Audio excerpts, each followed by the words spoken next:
Well, in these 7 days since that infamous Oval Office meeting between Presidents Trump and Zelensky, we have seen a seismic shift in US policy towards Ukraine.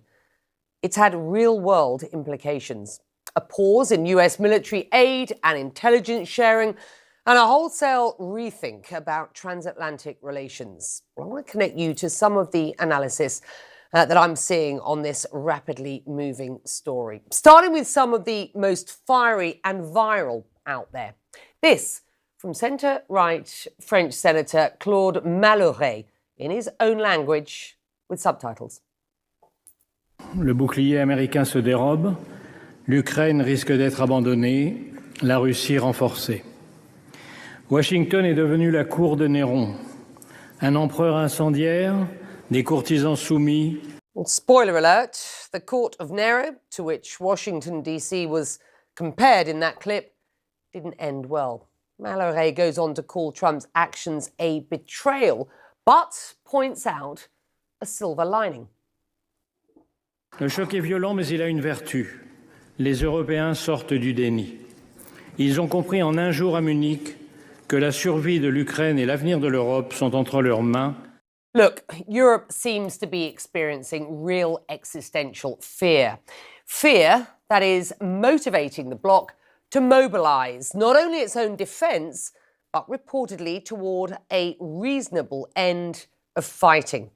The political editor of ITV, Robert Peston, pointed out on X, Macron, Starmer and Rutte are working around the clock with Zelensky to draft a framework for a ceasefire that would then allow formal peace talks to start.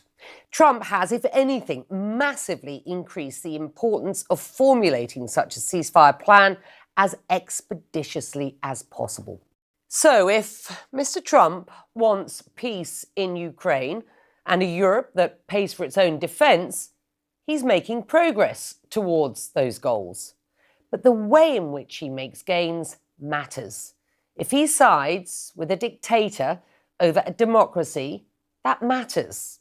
Well, in contrast to the Ukraine policy, he's not rocking the boat on long-held US support of Israel. An opinion piece in The National, the paper of note here in the UAE, looked at the similarities and differences between Mr. Trump's approach to the two crises, Israel and Ukraine, both invaded. Ukraine losing Trump's support, while Israel is given a green light by an overtly pro-Israel administration to, quote, finish the job. East Asian Affairs columnist Sholto Burns writes this: if Mr. Trump sees Hamas as so irredeemable that Israel has every right to try to eliminate it, and Russia as a great power with a legitimate grievance, then he would feel no need for consistency, a concept he does not view as a virtue in any case. Mr. Trump does not appear to value consistency. The tariff U-turns we've covered daily illustrate that. There are key and obvious differences between the Ukraine and Israel issues, though. For one, Zelensky defied Trump once during his first term by not investigating Joe Biden. And Ukraine does not have a powerful voting bloc in the US like Israel has.